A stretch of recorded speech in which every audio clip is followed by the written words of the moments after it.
na émission Alléluia. Je le dis que l'émission les émissions ont une opportunité pour découvrir des grâces de Dieu et se réunir sur moi dans la de l'Union sur Discazouani. Et ce n'est pas seulement dans le niveau de STV, mais aussi dans la mission de la TV, où les émissions net. Et c'est une occasion vraiment d'apaiser notre avec cette émission Alléluia. Pour la gloire de l'Éternel, pour découvrir des instruments où on va utiliser les serviteurs de Dieu ou on va être puissant. Vous allez vous étonner parce que vous avez sélectionné au Bakou que son labino qui est beau de Bakou profiter dans la première aux alambo et c'est la maladie, et c'est la cobéla, et c'est la yababisolo, la blocage. Nous savons que ces hommes de Dieu, par exemple, la grâce, il y a un roi dans les lots, que même quand on peut se déplacer. Vous allez sur l'avenir de l'Onias. Vous allez voir la caractère résidentielle, les références, vous allez bien venir dans votre à la ponto, vous allez juste pour la permanence, il y a IDPS, ma permanence à IDPS, on a on a déjà qui tire dans l'eau sur l'avenir de l'ONIAS, ce que tout ACK, Assemblée chrétienne de Kinshasa, qu'on coûte à l'église Zawana, où est Kambani Naïmoko, je n'avais pas cahier l'homme à double portion. Le pasteur il est aussi prophète, Nazam Moussapoli, pasteur Daniel Moubanji. Quelques attaques, il y a découvrir il y a Motoko dans Mozindo, il y a Moulou Azam, tout est pendant le pasteur Moubanji. Parcours de nos amis, le Lémeni Nzamba Osalilaye, le Lémeni Yayami Namamonta, le terme à l'homme de Saint-Antambe, et vous avez appelé Moukria. Shalom, pasteur. Et c'est des avis à parler à l'émission sur l'émission à la salle d'entendre. Parce que c'est lui qui présente cette émission. C'est le pasteur aussi. Vous allez encore repartager grâce aux deux ans en anglais. Quand vous allez en avoir la zone de l'émission, vous allez en faire, vous allez en afficher ça. Ceux qui vont nous donner le pasteur Daniel, le pasteur Daniel, le pasteur Daniel, le logo pasteur Daniel Assali, Daniel Nzamazo utilisé. Par le désert, on a eu mon merci. Merci les journalistes, mon collègue pasteur. Là, pasteur Daniel, a bien la main dans les hommes, mais on est les Nazala qui est un grand commerçant, un grand trafiquant, Nazala qui destiné dans la idée. En 2008, nous avons eu une ça. Nous avons pendant le fini. Nous avons eu na résisté. En 2009, nous avons bénéficié de 7 mois dans l'hôpital. J'ai fait 7 mois à l'hôpital. Nous avons tellement gâté. Nous avons malaki moko makasi nzambe akobele ngai parce que j'ai refusé ya koobéir na voix na ye mais na ntango nazali na mbeti hôpital nzambe atindeli baange pele baprofete parce que nzambelisi ngai moma na yo yango ya kondima kosalela nzambe parce que ete apele ntan na ekoki na nsima ya 7 jours 7 mois ya kobela makasi natikali kokuwa nzambe elisi ngai se moma yango oyo fo banda eme na ngai ça a joué ça là et pendant que le gars va amener sur le boulot bazonge là-bas ndena maïli à tous ces moments dans Nzambe parce que ceux qui Nzamba saluent ça ndena tous ces moments dans Nzambe qui nyonso yanga ndenge pour le baké nyonso ezali ki ya semo ya bula na ngati tikambo kwa Yesu atiki ba faire commerce trafic nyonso na mbando na ngopona Jésus ndela bangi kosalela nzambe na bangi ministère kaka na mwasi na ngai oyo tobangi kokota de maison à maison, de porte en porte, toujours ça l'évangélisation. Il faut rappeler que maman passait par exemple prophétesse la ministère oyo na mwasi na ngai yende partenaire za nomé na pesa ngai tobangi kobima na 8h toujours faire la saison toujours table chaque commune chaque avenue maison par maison toujours que le problème va amener après un mois il y a l'évangélisation na 2009 na 12e mois nde nafunguli église na bandi côté Sango Malamu le 12 le 5 ya décembre ya 2009 nde abandi welenge bato na côté ya Sango Malamu na nsima évangélisation abandi côté ya Sango Malamu le 25 décembre ya 2009 abandi mosala. En tout cas, ça, seulement pour les soins à continuer, à comprendre la graphiquement. À Zana Bongo, la Tikinion soit écossais là où ils sont. Est-ce que c'est facile? Ou bien nous avons comment regretter le but. Ah, c'est ça, on va passer. Il a l'entend pas passer. Il y a un autre bongo de l'élève, mais maintenant, on commet la monnaie, ma cambo comité compliqué. Est-ce que c'est facile? Ou bien nous avons monté les actes, nous avons la justice.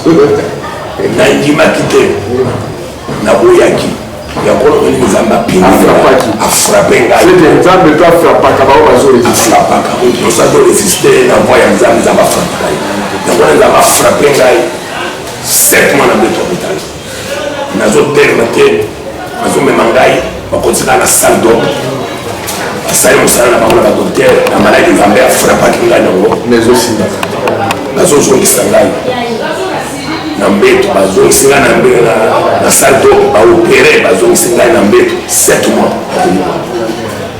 frappe ya nzambe kaka mpona tosha molongo na ye nanjima kosala parce que na résistaki c'est pourquoi korésiste na molongo ya nzambe nandima kosalela me nandima yango na pasi parce que eza omoni kotika otambolaka na badollar otambolaka na badiamant otambolaka na mituka ovoyageaka oteleka kwambatapo moko ya obanda kovanda yesu azali awa yaka yesu azali awa limasaka nayebi yango parce nga mpe nazali mungi nayebi bakaprice nazomona kosakoa eloko eza apele ya nzambe na cédé na bisi nzambe okoma ngai te nalingi kaka na sali. Amen, amen, amen. On peut abandonner tout pour l'éternel. Ouais. C'est ça. Alléluia. J'ai abandonné tout. En tout cas, nzambe vraiment pas mbola parce que pesa meli batunu soto. Parce que toza na posa tobeta lisolo autour ya service toza na kati na temani ezokamba bana nzambe baza na posa balandelamo mpe bazolanda biso bakosana eloko nini bilei nini oyo ebongisi parce que mobateli mpate malamu aza oyo azali amesure akolesa bampate matiti ya malamu po bayeba kokola na santa malamu bilei nini ebongisi yango nde eza yango makambo etali histoire na batémoignage na asi tokolobelango nini na émission oyo na mikolo ezali koya na baposo ezali koya me nini ebongiseli bato lokola elubu maloba eza epa na ye ofungoli yango oyebisi biso importance yango pourkui nzambe ainspire yango etomba nini nzambe alakisi oki kosala. Merci mon collègue, c'est le journaliste. Na mbula oyo ya sika ya 2021 Saint-Esprit m'a inspiré ya kosala premier service ya kotombola croix ya Jésus na mbula ya sika ya 2021 inspiré ngai na temo oyo tozali nango à la croix Jésus-Christ a tout vaincu na ekulusu Yesu alonga nyonso eloko moko te oyo ekoresiste na croix ya Jésus nde molimo mosantu inspiré ngai premier service na 2021 yango nde tozosala par l'inspiration du Saint-Esprit na ekulusu Yesu alonga maladi alonga bututu alonga malédiction alonga souffrance alonga semba prolongé alonga bilekele mabe ya famille alonga liwa alonga nyonso nini ezorasire yo na message nini ezorasire yo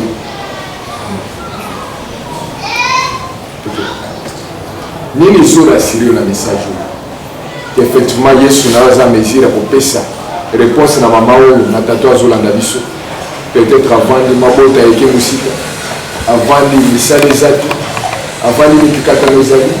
Qu'est-ce qui vous rassure? Ni nous autres, nous sommes aux à la suite que les Koulous, ceux qui nous ont poussé, Nanzile Koulous, que Nanzile message, il y a un message. Ceux qui ont un message, ils allaient. Les grands thèmes, il y a un message où ils allaient dans Isaïe chapitre 53. Isaïe 53. Isaïe chapitre 53. Isaïe chapitre 53. Verset. Pendant la verset 3. Méprisé et abandonné des hommes. Il s'est élevé devant lui comme une faible plante, comme un rejeton qui sort d'une terre desséchée. Il n'avait ni beauté, ni éclat pour attirer nos regards. Et son aspect n'avait rien pour nous plaire. Méprisé et abandonné des hommes, homme de douleur et habitué à la souffrance, semblable à celui dont on détourne le visage. Nous l'avons dédaigné, nous n'avons fait de lui aucun cas. Cependant, ce sont nos souffrances qu'il a portées. C'est de nos douleurs qu'il s'est chargé. Et nous l'avons considéré comme puni, frappé de Dieu et humilié. Mais il était blessé pour nos péchés, brisé pour nos iniquités. Le châtiment nous donne la paix est tombé sur lui. Et c'est par ce meurtrissure que nous sommes guéris. Nous étions, nous tous errants, comme des brebis, chacun suivait sa propre voie. Et l'Éternel l'a fait retomber sur lui l'iniquité de nous tous. Merci.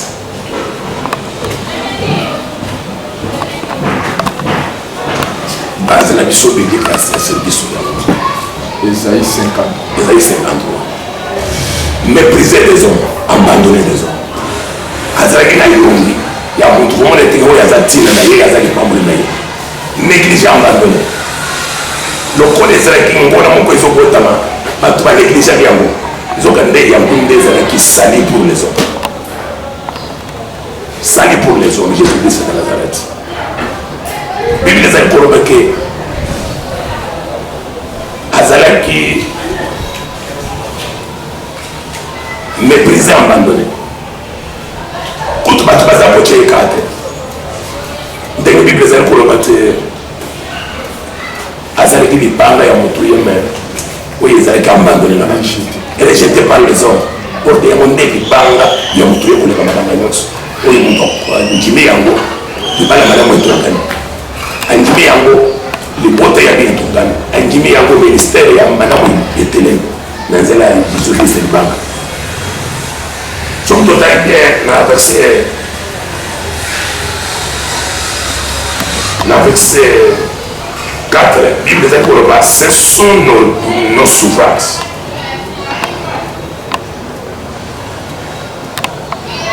Cependant, ce sont nos souffrances. La Bible dit pour le bas que bolingo ya Nzambe qui marcasse la biso ba bikela moya kela toza les lingi na ye. Mais na tango ya Abraham ya Adam na Eve ba pour désobéir na voix ya Nzambe. Nzambe atelemisi ange moko na mopanga ke bakozonga so na jardin d'Eden, bakozonga so na bola monene. Atelemisi ange na mopanga monene mpona koempêcher tokokele lelo bolamu moko kovisite mutu moko. Visitation Nzambe ozala mutu nyonso ya kondima message. Dieu va visiter ce peuple. Alléluia. Est-ce que quelqu'un peut dire Alléluia? Alléluia. Alléluia. Merci beaucoup, pasteur. Toujours là, dans ce cas, il y a le lien qui est toujours le cas. L'église, na ACK limité, où est quand même la pasteur, pour la séquence, parce que peut-être, vous comprenez, toujours la carte est tombée, mais toujours dans le monde bien limité. Il y a le lien qui est à son besoin. Tout est à la paix. Téléphone dans la vie. Amen. Si tu crois que les autres dans les autres là. Si tu crois, si tu as mis dans les autres là. Oh non, je n'ai pas l'argent, mais je te donne ce que j'ai. naza na Yesu. Na bandi mpona lesili nali bofongola porte bafongola porte ya kolia à l'andrisere ya bamasene mbina monene alani nali Jésus merci que ton âme repose en paix. Molimo musanto kanginga molise komeka te ama na ye ezana na repos te bantu nyeza na amen ongela azobika amen na nisema mabdi tozana munimo sina ngayo te oya sanza Bastende kanga emosono yani sema mabdi bali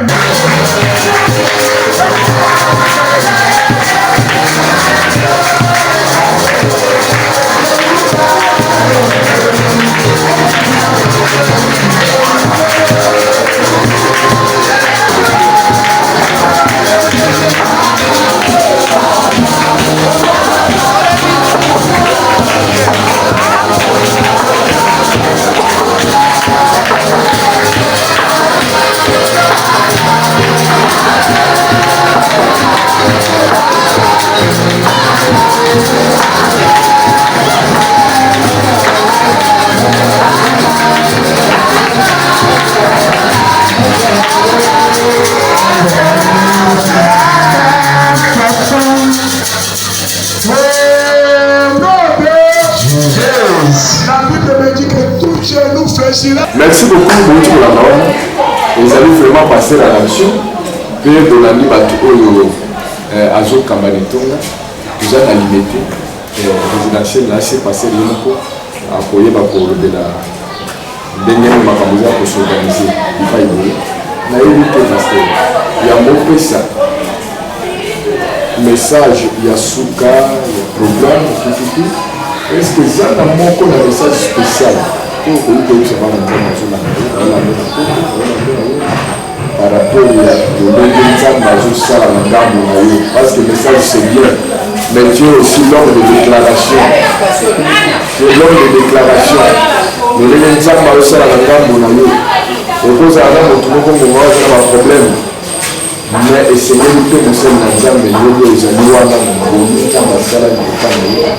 et c'est ça la dicama. Awa elikakandeli oyambaka bato ndenge nini ekoki kolikandeli na nzela na yo moto akomola lobi kondeli. Merci mon collègue parce que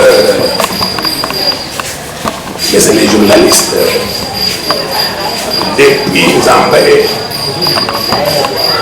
abenga ngai mpona banda kosalela ye naza na histoire ebele na kati ya ministère Nzambe asekwisaka bato na nzela moloba na ngai bato bazoseka baoyo bazalaki ntina te bazanga esika kovanda Nzambe apesi bango mapango bato bazalaki kobela maladi moko komplike maladi moko démoniaque maladi moko bizarre komplike Nzambe azobikisa bango facilement Nzambe azoutilize ngai na nzela ya délivrance naza na histoire ebele ya esprit ya ministère na nga oyo Nzambe autiliza na nga makasi tokomona baimage tokoyoka batémoignage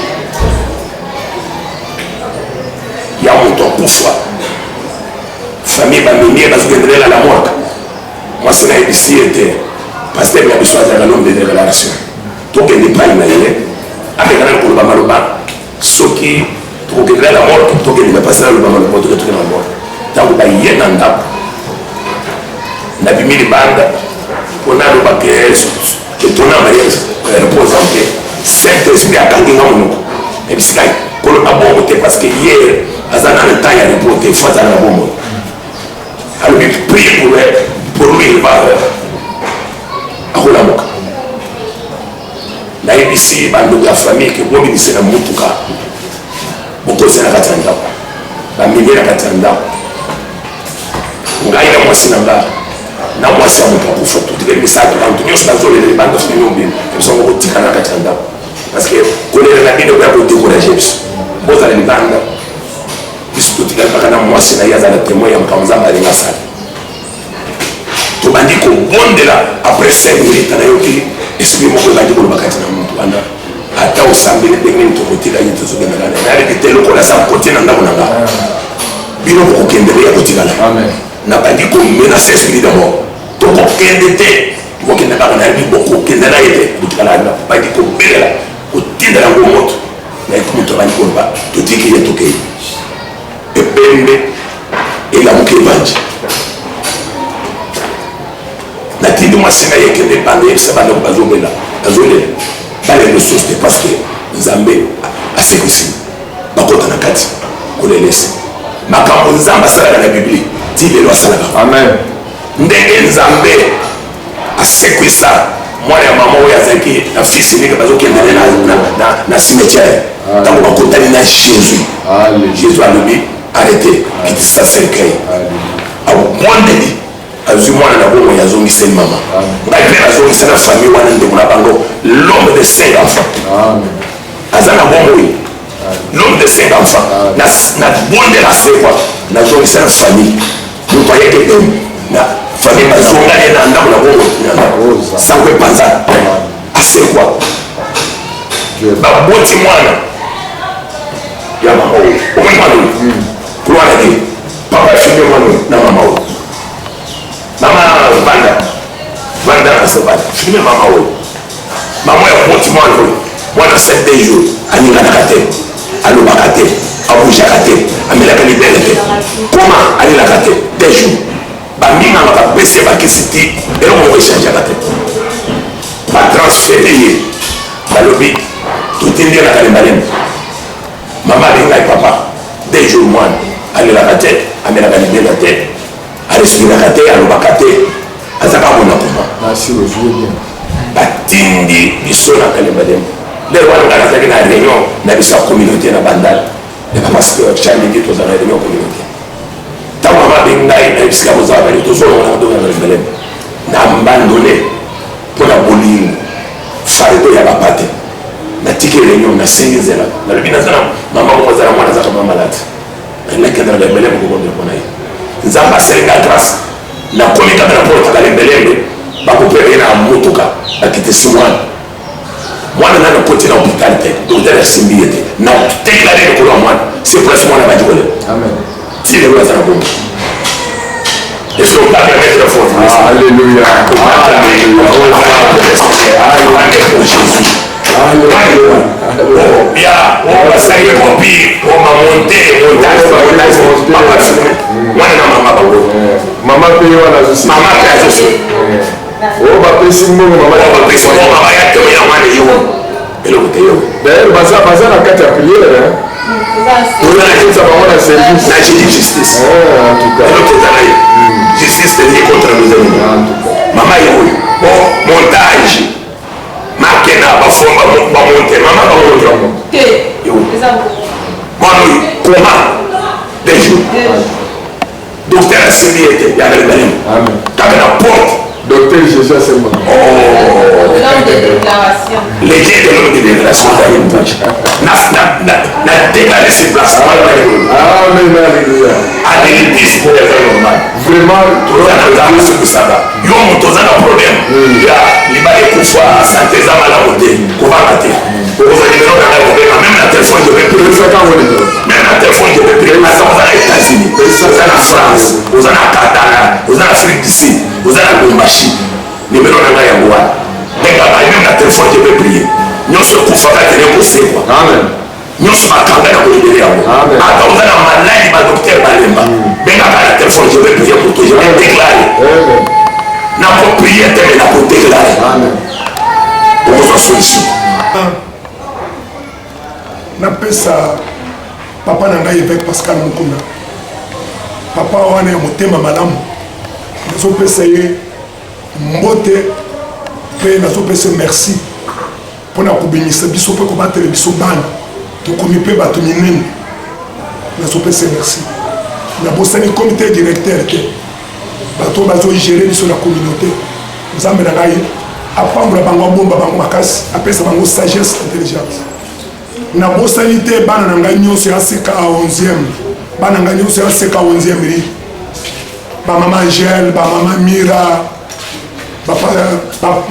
papa Jean-Paul mama na ngai oyo tobondelaki mpona mwana azalaki na coma 2 jours abotama na coma 2 jours mama Nathalie Fiston nazopambola bango nyonso nazopesa bango mbote nabosani te partenaire na nga monene mopanzi oyo nzambe apesa ngai mpo ministère etombwama mama Brigitte Daniel nzambe na ngai apambola ya bomba ye makasi mpona mission monene nzambe abengeli biso mpo tosalela ye nabosani te bapartenaire na ngai nyonso ya Londres ya États-Unis ya New York ya Afrique du Sud ya Allemagne ya Suisse nzambe na ngai apambole bino abatele bino bolemba kobenga te na nsima ya mission oyo bobenga na numero nauti kopesa eza na WhatsApp bokolandanga meme na YouTube bokolandanga bobenganga na numero oyo bobosana yango te nazorapele numero 0997 67 0209 090 620 30 22 toza na kati ya mosala monene à la croix Jésus-Christ a tout vendu mosala ebandi na nguya makasi na bilembo bato bazotonda bazodemorte bazotebisaka na bisika kotikala na nsima te ya koparticipe na mosala oyo mpo mosala ya enguluzo enganga na vi na yo yezu andimaki kokufa na ekuluzu célibataire mpo yo ozwa mariage yezu andimaki azala mobola na ekuluzu mpo yo okoma mozwi yezu andimaki na ekuluzu amema malédiction na châtiment na yo mpo yo ozala beni ya koparticipe na mosala oyo mpo mosala ya nguluzu enganga echange vi na yo napamboli bandeko nyonso balandi ngai mpe nabondeli mutu nyonso alandi ngai oyo akolanda nga misala ya nguluzu enganga na libala na ye na vi na ye mpe malédiction nyonso echange na bénédiction bokaku echange na bozwi liwa echange na bomoi nyonso ekokisami na ekuluzu mpe na ndako na yo na vi na yo nyonso ekokisama na kombo na Yesu amen.